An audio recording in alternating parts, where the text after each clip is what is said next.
Benham, bonjour, merci d'être avec nous. Qu'avez-vous pu apprendre lors de ces auditions? Aujourd'hui, visiblement, ça a été assez instructif.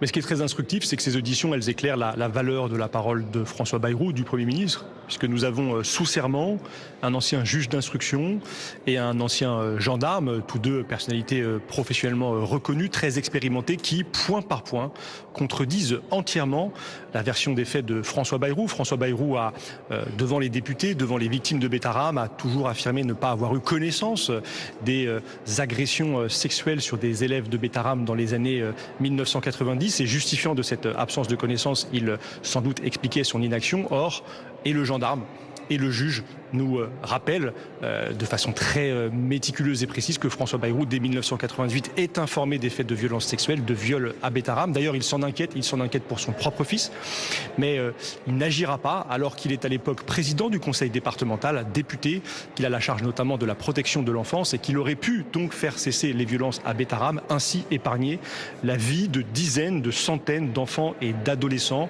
qui ont été, dans les années qui suivront, victimes eux aussi des pédocriminels qui sévissaient dans cet établissement privé sous contrat catholique. Paul Vannier, vous allez justement auditionner le Premier ministre François Bayrou. Ce sera le 14 mai prochain. Qu'attendez-vous justement de cette audition du Premier ministre ? Eh bien, j'attends qu'il livre devant la commission d'enquête, devant toutes les Françaises et tous les Français qui en suivent les travaux, un discours de vérité. Monsieur Bayrou sera entendu sous serment et il devra des explications précises, factuelles. Il sera bien sûr libre de ses réponses, mais il ne pourra plus, comme il l'a fait ces dernières semaines, mentir de façon éhontée devant la représentation nationale, ici, à l'Assemblée nationale, mentir à la mairie de Pau, devant les victimes de Betaram. Et donc ce sera un moment extrêmement important qui permettra à la fois de savoir qui est François Bayrou, qui est le Premier ministre de la France, et s'il assume sa conduite passée. Je veux redire que cette affaire Betaram est probablement l'une des plus graves affaires pédocriminelles qu'ait connue notre pays.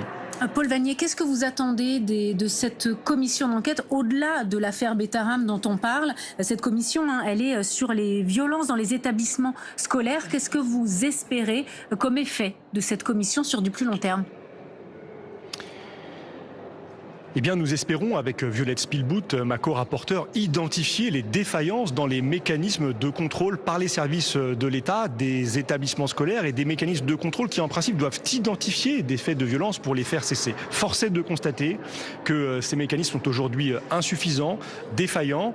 Et donc, nous allons, dans les semaines qui viennent, continuer à travailler pour bien observer là où des signalements, par exemple, ne sont pas transmis, là où, étant transmis, ils se perdent, pour comprendre pourquoi d'une administration à une autre, une information ne passe pas, pour comprendre pourquoi des personnels qui ont pu être condamnés, contre lesquels des sanctions disciplinaires ont pu être prises, vont se retrouver plusieurs mois, plusieurs années plus tard dans un autre établissement. Nous cherchons donc à empêcher d'autres Betaram, à protéger tous les enfants de ce pays, quel que soit l'établissement scolaire dans lequel ils sont scolarisés, établissement privé sous contrat, privé hors contrat, établissement public également. Merci beaucoup Paul Vannier d'avoir été en direct avec nous sur France Info. Merci à vous.